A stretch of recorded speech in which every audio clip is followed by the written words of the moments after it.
This study, like other research, has found that main roads and wider roads are riskier for people cycling.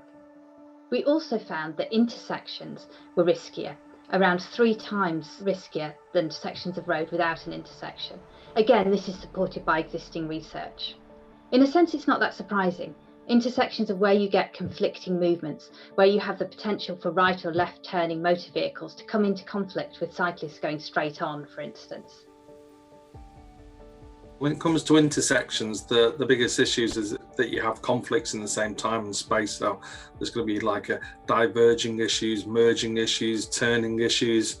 And so particularly when it comes to cyclists, if you're heading straight ahead, but there's like right turners you have to watch out for with cars and left turners cutting across you, that they're quite difficult. And in some cases, the vehicles find it quite difficult to see cyclists, or perhaps they're not looking out enough because everybody's concentrating on that green light. The Netherlands is one of the safest countries for people who cycle. How do the Dutch design signalised intersections?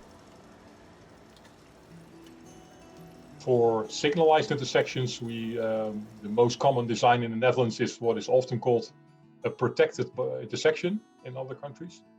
And it means that there are separate signals for bicycles. So they arrive at an intersection along a bicycle path and they have their own signal. And most ideally, they also have their own signal face so that they are not encountering other traffic, for instance, right-turning cars while they go straight on.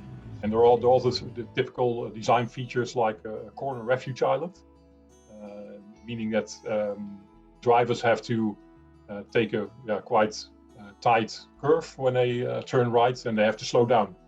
Also important is called a setback bike and pedestrian crossing. So there's a distance between the carriageway and the crossing where cyclists and pedestrians are crossing.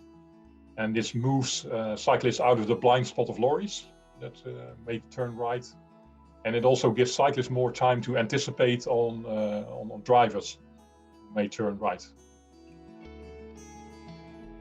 When I was at Transport for London, we looked at various different techniques to try and get to a more like a continental standard approach, like looking at protected junctions and hold the left and 2-stage rights and cycle gates. So we've tested many things now. We're starting to home in on the ones that work the best in certain contexts. So, for example, on a massive signalised junction, we find that hold the left works really well, because you can give cyclists lots of green time to go ahead with traffic, but anybody that's turning left across the path of cyclists is held in a different stage in the cycle. There's a really safe technique. And what we're pushing in Greater Manchester at the moment is our kind of Cyclops approach, which is kind of like a circulating cyclist roundabout stage that takes place at the same time as pedestrians are moving, so it's quite efficient, but it means that you're never crossing a junction when cars are turning across your path or trucks.